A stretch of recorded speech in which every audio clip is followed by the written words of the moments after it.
Welcome to the Late Afternoon Show. I'm your host, David Cary, Director of the Lincoln-Lancaster County Planning Department. This show will highlight important topics related to the update of our comprehensive plan and our long-range transportation plan. This update is called Plan Forward 2050.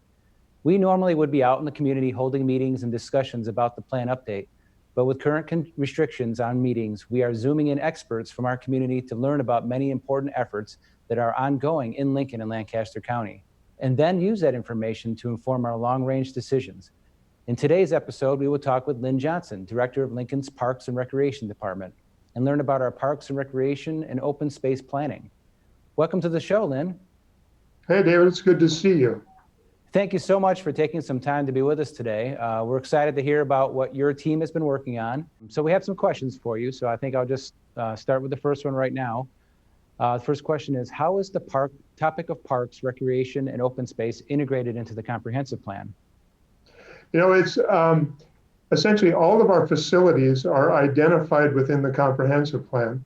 The comprehensive plan establishes what we call level of service for parks, various types of parks, trails, provides guidance for management of our community forest, provides guidance for open space, greenway acquisition development. There's some special types of facilities that are included, like recreation centers and pools. So it really establishes kind of the blueprint or the framework that we work from as we are continuing to develop and manage parks and recreation facilities and programs in Lincoln. Tell us about the city's plans for protecting greenways and native prairies as we continue to grow. Yeah, there is an element of the comprehensive plan that is about protecting kind of Lincoln's natural heritage. The Sauk Valley Greenway is an interconnected loop that primarily follows Sauk Creek on the west side of Lincoln and Stevens Creek on the east side of Lincoln. And the vision is to create an interconnected loop of green space looping through and around Lincoln. And then there's extensions off of the major greenways from that loop. How are the locations of the new parks and trails and recreation facilities identified within our growth areas? Yeah, great question. As I said, the comprehensive plan establishes level of service guidance for development of new parks, development of new trails. For example, the current comprehensive plan says that we should have one neighborhood park about 4 acres in size in each square mile of new residential development. And then we obviously utilize the land use planning that the planning department does in identifying the growth areas. And then we apply those level of service standards to those areas and identify on a general basis where we envision new parks being located and where new trails will be located. How do we maintain and enhance our existing parks and trails and open spaces? I know that's a really big part of what we need to do as far as planning is concerned, is to make sure we can maintain what we build.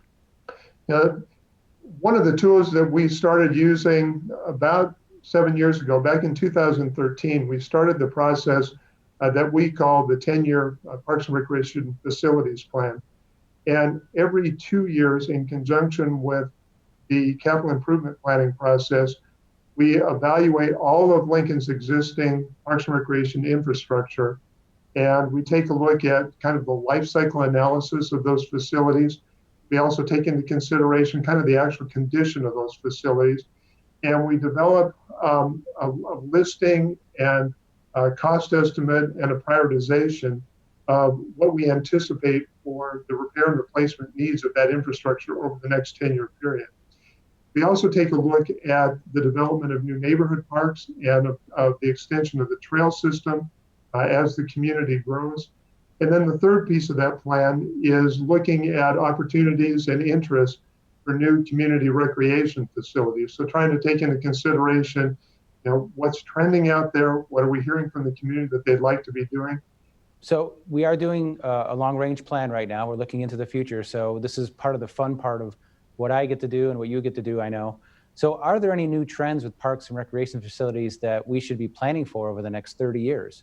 As we look forward, we envision, at least anticipate, that things like cycling and running are going to continue to be of interest. Adventure sports like ropes courses and zip lining That seems to be of interest. We've been trying to think, what impact does technology have on use of parks? Interestingly enough, Pokemon Go, that got a lot of people, a lot of kids outdoor in parks that we probably wouldn't have seen if they hadn't been looking for those imaginary animals out in actual park settings. So it could very well be that technology plays a part in how people use parks. Well, I have to tell you that I've become not really an expert at Pokemon Go, but I have been seen out on the trails with my kids doing that during our COVID-19 time period. So I'm sure there's a trend line there as well. So, well, Lynn, that is all the time we have today. I want to thank you for sharing your insights on parks and recreation and open space planning in our community. It was great to hear from you, and I'm sure our viewers learned something today. Thanks, David. I look forward to being part of this 2050 comp plan update process. And virtual audience members, please be sure to check out our website at www.planforward2050.com and like us on Facebook, Instagram, and Twitter to view more interesting content about the update of the comprehensive plan. That's our show for today. This is David Cary signing off. Remember, stay safe, stay engaged, and take care.